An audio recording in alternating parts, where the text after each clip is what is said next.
امرت ہے تیرے بول تو پیغام زندگی، امرت ہے تیرے بول تو پیغام زندگی، تیرے سوا نہیں کوئی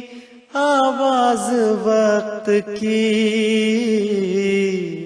تیرے سوا نہیں کوئی آواز وقت کی۔ بسم اللہ الرحمن الرحیم۔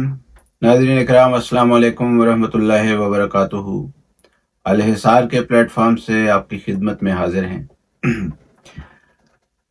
ہم علامہ سر محمد اقبال کے متعلق گفتگو کر رہے ہیں،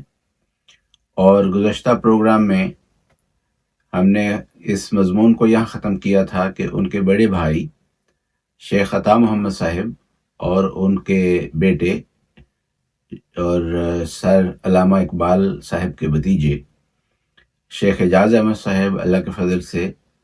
ساری زندگی اپنی بیعت پر قائم رہے، اور احمدیت میں ہی انہوں نے اپنے خدا کے حضور حاضری دی۔ تو اس سلسلے میں آخری حصہ جو ہے تھوڑا سا وہ کچھ باقی رہ گیا تھا، وہ آج ہم عرض کر دیتے ہیں۔ ہوا یہ کہ شیخ اعجاز احمد صاحب نے 1931 میں خلافت احمدیہ کی بیعت کی، اور حضرت خلیفۃ المسیح ثانی رضی اللہ عنہ کے ہاتھ پر بیعت کر کے سلسلہ احمدیہ میں شامل ہوئے۔ جو اس سے پہلے ان کی زندگی تھی، وہ کیا احمدیت سے باہر تھی یا احمدیت میں تھی؟ جہاں تک میں سمجھ سکا ہوں وہ یہ ہے کہ چونکہ ان کی پیدائش جو ہے وہ احمدی والدین کے گھر ہوئی، تو اس وقت پیدائشی طور پر احمدی ہونے کی وجہ سے ان کو بیعت کرنے کی ضرورت نہیں تھی، اور اس کے بعد حضرت خلیفۃ المسیح اول رضی اللہ عنہ، حضرت مسیح موعود علیہ السلام کی وفات کے بعد جب خلیفہ بنے، تو معلوم یہ ہوتا ہے کہ ہر احمدی تک یہ تربیت نہیں پہنچ سکی اور یہ بات نہیں پہنچ سکی کہ ہر خلیفہ کی بیعت جو ہے وہ کرنی ضروری ہوتی ہے۔ لہذا کوئی ایسا ریکارڈ بھی اس زمانے کا واضح طور پر نہیں ملتا کہ جس میں یہ ہو کہ فلاں فلاں صاحب نے لازمی بیعت جو ہے وہ کر لی، اور لیکن یہ وجہ بھی تھی کہ یہ کوئی اس طرح بہت زیادہ پرومیننٹ فیملی دنیا داری کی وجاہت کے لحاظ سے بھی نہیں تھی، دینی وجاہت کے لحاظ سے بھی نہیں تھی، یعنی دینی علوم کے ماہرین بھی یہ نہیں تھے کہ دینی طور پر ان کا معاشرے میں ایک سماج میں مقام ہو بہت بڑا،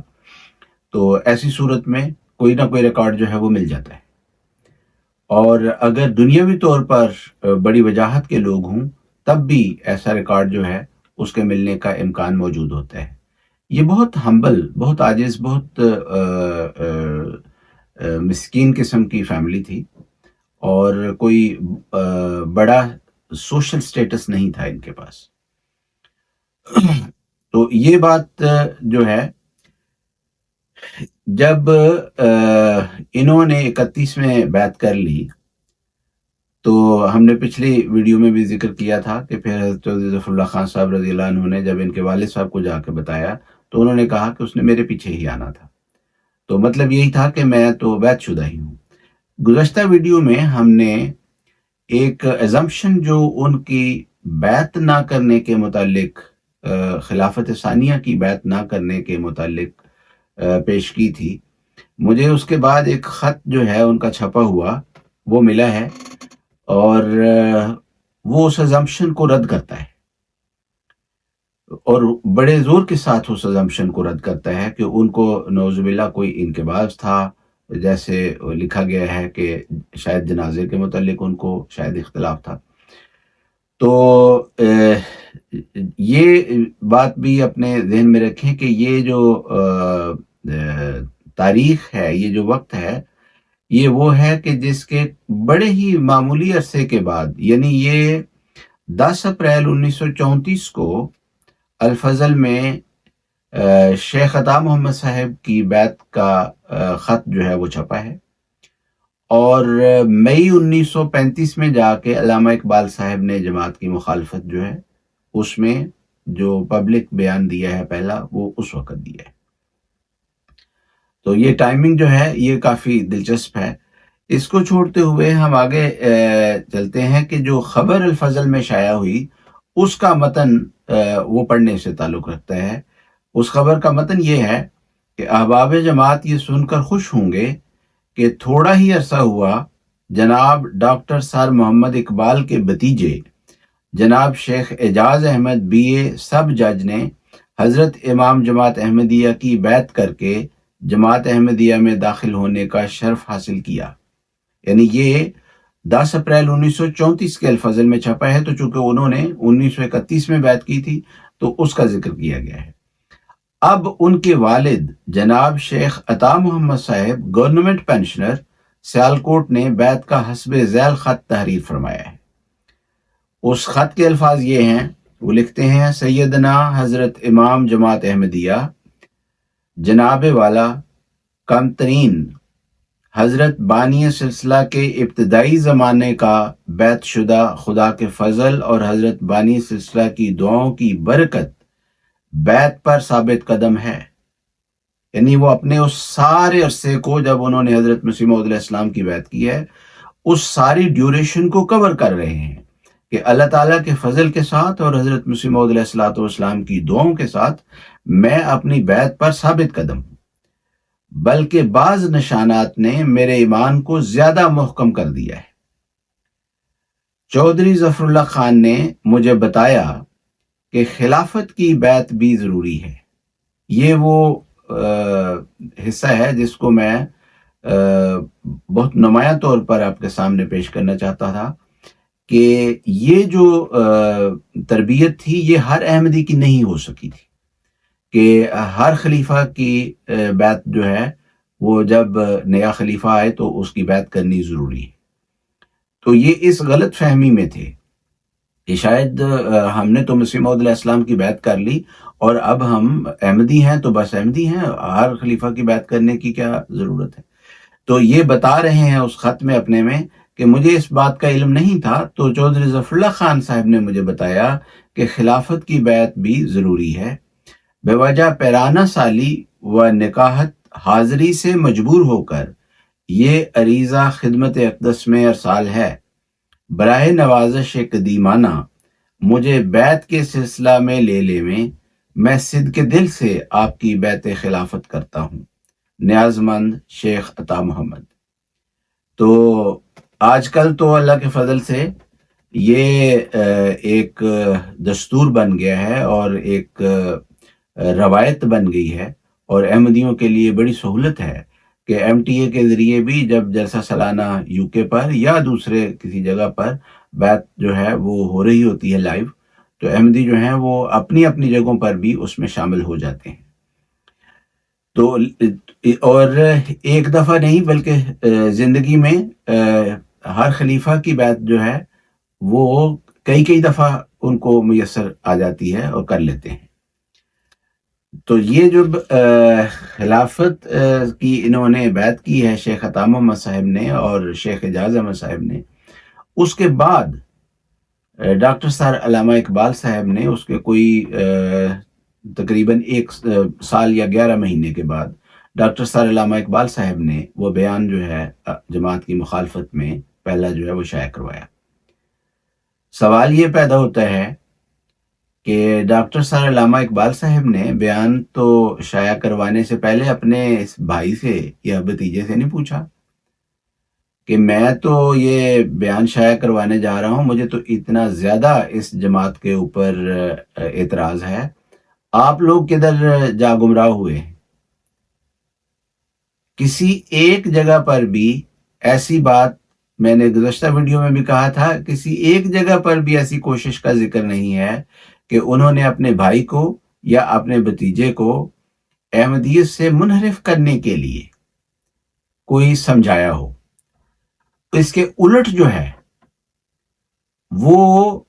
مسلسل حوالہ جات موجود ہیں کہ انہوں نے ان کو سمجھانے کی کوشش کی، ڈاکٹر سر علامہ اقبال صاحب کو، کہ آپ گمراہ ہوئے ہیں، آپ غلط راستے پر چلے گئے ہیں، آپ نے سچائی کا انکار کیا ہے۔ چنانچہ اس کا ذکر بھی جو ہے وہ آگے انشاءاللہ آ جائے گا۔ یہاں پر شیخ اعجاز احمد صاحب کا ذکر چونکہ شروع ہے، تو اس پروگرام کو ہم شیخ اعجاز احمد کے ذکر خیر پر ہی ختم کریں گے۔ ان کی اپنی کتاب جو ہے مظلوم اقبال، اس میں انہوں نے ایک ایسی بات کی طرف توجہ دلائی ہے اور اس کا ذکر کیا ہے کہ جس سے علامہ اقبال صاحب کی سیرت پر بھی ایک روشنی پڑتی ہے اور شیخ اعجاز احمد صاحب کی سیرت پر بھی اور ان کے کردار پر بھی روشنی پڑتی ہے۔ تو وہ اس بات کو اس طور پر بیان کرتے ہیں اور میں وہاں سے پڑھ کے سناتا ہوں۔ فرماتے ہیں، احمدیت کے خلاف محاذ آرائی کے دنوں میں اخبار کے ایک نمائندے نے ان کو یعنی علامہ اقبال صاحب کو 1910 والی علی گڑھ کی تقریر کے حوالے سے ان سے دریافت کیا کہ آپ تو اس فرقہ کو اسلامی سیرت کا ٹھیٹھ نمونہ سمجھتے تھے۔ علامہ نے جواب میں اعتراف کیا کہ 25 سال پہلے انہیں اس تحریک سے اچھے نتائج برآمد ہونے کی امیدیں تھیں۔ 25 سال پہلے اس تحریک سے اچھے نتائج برآمد ہونے کی امیدیں تھیں، اور تحریک کا بانی جو ہے وہ نعوذ باللہ مفتری ہے، تو اچھی امیدیں کیا تھیں؟ اگر اس نے خدا پر ہی افترا کیا ہے، خدا پر ہی جھوٹ باندھا ہے، اور کسی مہدی اور مسیح نے آنا ہی نہیں تھا، کسی کے آنے کا کوئی امکان ہی نہیں تھا، نہ قرآن میں ذکر نہ حدیث میں ذکر، اور یہ عجمی خیال تھا اور ایرانی خیال تھا، تو بتائیے کہ ایسی تحریک جس کا بانی ایسا ہو کہ اس نے نعوذ باللہ خدا تعالیٰ پر ہی جھوٹ باندھا ہو، کیونکہ اس کا تو بنیادی دعویٰ ہی یہ تھا، تو نتیجہ کیسے اچھا نکلنے کی امیدیں رکھ رہے تھے آپ؟ ایسی بچگانہ بات جو ہے وہ کر رہے ہیں کہ ہاں جی ٹھیک ہے، اعتراف کیا کہ 25 سال پہلے انہیں اس تحریک سے اچھے نتائج برآمد ہونے کی امیدیں تھیں، لیکن انہیں اس وقت شکوک پیدا ہوئے جب بانی اسلام کی نبوت سے برتر ایک نئی نبوت کا دعویٰ کیا گیا۔ اب یہ جو بیان ہے علامہ اقبال صاحب کا وہ 1910 کا ہے، اور حضرت مسیح موعود علیہ الصلوۃ والسلام کی وفات جو ہے وہ 1908 میں ہو چکی ہوئی ہے، تو انہوں نے حضرت صلی اللہ علیہ وسلم سے برتری کا دعویٰ کیسے کر دیا وفات کے بعد؟ اپنی وفات کے بعد بھی کبھی کوئی اس طرح کے دعوے کر سکتا ہے؟ کم از کم یہ کہہ دیتے کہ ان کی طرف منسوب کیا گیا ہے، اور احمدیوں نے وہ دعویٰ ان کی طرف منسوب کر دیا ہے جو ان کا دعویٰ نہیں تھا، اور میں ان کے دعوے کو مانتا ہوں۔ لیکن یہاں بہت ہی حیرت ہوتی ہے کہ اتنا بڑا اسکالر، علامہ، مفکر، اور اتنا بڑا شاعر، بیرسٹر، اور اس کی عقل کو یہاں کیا ہوا ہے کہ ایسی بچگانہ تعویل جو ہے وہ پیش کر رہا ہے کہ جو ایک بہت مبتدی انسان جو ہے، بہت سطحی عقل کا انسان جو ہے، وہ بھی اس کو قبول کرنے کے لیے تیار نہیں ہو سکتا کہ وہ شخص جو 1908 میں فوت ہو گیا ہے، آپ اس کو 1910 میں اس کا دعویٰ کہاں سے نکال رہے ہیں؟ اور پھر یہ کہ اگر وہ خدا تعالیٰ پر ہی افترا کرنے والا تھا تو آپ بتائیں کہ اس کی جاری کردہ تحریک سے آپ کو نیک امیدیں کہاں سے پیدا ہو گئی تھی؟ تو یہ دو سوال جو ہیں اقبالیات کے ماہرین جو ہیں اور اقبال کے شیدائی جو ہیں ان کے سامنے ہم رکھتے ہیں، اگر ان کا چارہ ہو تو اس کا جواب دیجیے۔ شیخ اعجاز احمد صاحب لکھتے ہیں بانی سلسلہ احمدیہ نے کبھی حضور رسالت مآب صلی اللہ علیہ وسلم کی نبوت سے برتر نبوت کا دعویٰ نہیں کیا، نہ کوئی احمدی بانی سلسلہ احمدیہ کو سرکار دو عالم صلی اللہ علیہ وسلم سے برتر یقین کرتا ہے۔ حضرت محمد مصطفیٰ صلی اللہ علیہ وسلم کو قرآن کریم میں خاتم النبیین کہا گیا ہے، اور انہیں خاتم النبیین تسلیم کرنا ہر احمدی کا جزو ایمان ہے۔ آج بھی یہی ہے، کل بھی یہی تھا، حضرت مسیح موعود علیہ السلام کی زندگی میں بھی یہی تھا، آپ کی زندگی کے بعد ہر خلیفہ کی زندگی میں یہی تھا۔ حضور رسالت مآب کی نبوت سے برتر نبوت کے دعویٰ کی تہمت احراریوں اور علامہ کے حاشیہ نشینوں نے ان کے عشق رسول کو ایکسپلائٹ کرتے ہوئے ان کو احمدیت کے خلاف بھڑکانے کے لیے تراشی، اور علامہ نے اسے درست باور کر لیا۔ یعنی علامہ صاحب جو ہیں وہ اس جھوٹے پراپیگنڈا کی زد میں آ گئے اور انہوں نے اس کو تسلیم کر لیا۔ کہتے ہیں اپنی خداداد عقل و دانش کے ساتھ ساتھ، یہ شیخ اعجاز احمد صاحب سر علامہ محمد اقبال صاحب کے متعلق لکھ رہے ہیں کہ اپنی خداداد عقل و دانش کے ساتھ ساتھ علامہ میں ایک ذرا بچوں والی معصومیت اور بھول پن بھی تھا۔ ان معنوں میں وہ سنی سنائی بات کا بغیر تحقیق یقین کر لیتے۔ اور آگے انہوں نے ایک مثال بھی دی ہے کہ کسی نے ان کو جا کے کہا کہ اب روس کا صدر جو ہے وہ محمد ستالن نام کا ہوگا، وہ نامزد ہو گیا ہے، اور علامہ صاحب نے اس کو مان لیا، بغیر تحقیق کے مان لیا۔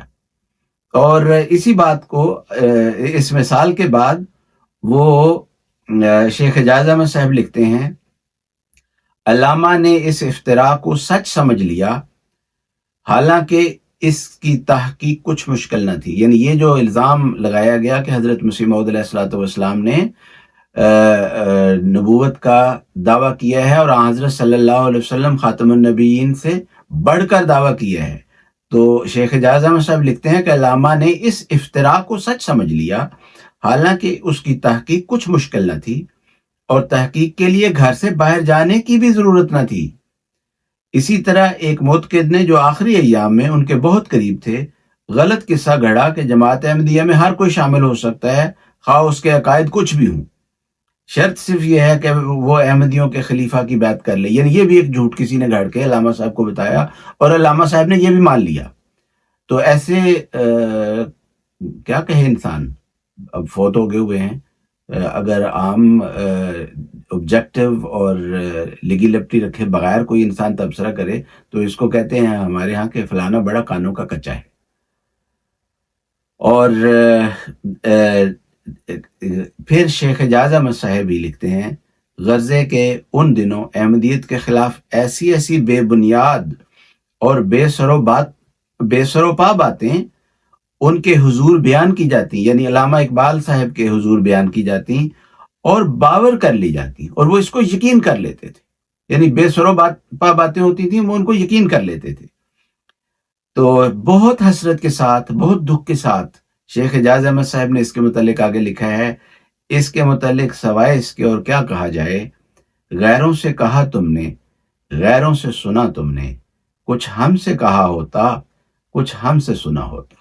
تو وہ جو میں نے عرض کیا تھا کہ انہوں نے قطعاً کوئی کوشش نہیں کی کہ اپنے بھائی کو، اپنے بھتیجے کو اس بات کو سمجھانے کے لیے کہ تم لوگ غلط راہ پر ہو، تم لوگ گمراہ ہو گئے ہو۔ ردر اس کے الٹ بھتیجے نے اور بھائی نے کوششیں کی اور ان کو سمجھانے کی کوشش کی، اور اس کا ریکارڈ بھی جو ہے وہ موجود ہے۔ اب یہ ہے کہ شیخ اعجاز احمد صاحب کا مقام کیا تھا علامہ اقبال صاحب کے نزدیک، اور ان کی وفات کے بعد ان کے بیٹے جناب جسٹس جاوید اقبال صاحب کے نزدیک۔ تو جناب علامہ اقبال صاحب جو ہیں ان کے متعلق تو لکھا ہے، اور یہ جسٹس جاوید اقبال صاحب ان کے متعلق علامہ اقبال صاحب نے لکھا کہ شیخ اعجاز احمد نہایت صالح آدمی ہیں، اور زندہ رود کے مصنف ڈاکٹر جسٹس جاوید اقبال صاحب نے لکھا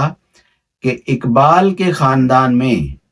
صرف شیخ اعجاز احمد ہی کو اپنے دادا شیخ نور محمد کی صفات ورثہ میں ملی ہیں. یعنی دادا جو ہیں ان کی پارسائی جو ہے، ان کی نیکی اور شرافت جو ہے، وہ جسٹس جاوید اقبال صاحب جو ہیں وہ تسلیم بھی کرتے ہیں اور کہتے ہیں کہ ساری اولاد میں سے سب سے زیادہ اگر کوئی کامل تصویر تھی اپنے دادا کی، ان کے دادا کی اور سارے علامہ اقبال صاحب کے والد صاحب کی، تو وہ شیخ اعجاز احمد صاحب تھے. کہتے ہیں وہ ان کی طرح اصول کے پکے، عالی ظرف، بردبار، مخالفوں یا ناحق ایذا پہنچانے والوں کو معاف کرنے والے، سادہ، نیک، شفیق، حلیم اور صلح کن طبیعت کے مالک ہیں. تو یہ تھے شیخ اعجاز احمد صاحب، اور یہ ساری زندگی اللہ کے فضل سے احمدی رہے ہیں اور اسی حالت میں اپنے خدا کے حضور حاضر ہوئے ہیں. تو یہاں تو ہم شیخ اعجاز احمد صاحب کا اور ان کے والد شیخ عطا محمد صاحب کا اور علامہ اقبال صاحب کی والدہ اور علامہ اقبال صاحب کے والد کا ذکر یہاں ہم ختم کرتے ہیں، اور اگلے پروگرام میں ہم علامہ اقبال صاحب کا اپنا ذکر جو ہے وہ شروع کرتے ہیں کہ وہ کہاں کھڑے تھے، ان کا کیا سٹیٹس تھا احمدیت کے حوالے سے. جزاکم اللہ تعالی و احسن الجزا. السلام علیکم ورحمۃ اللہ وبرکاتہ.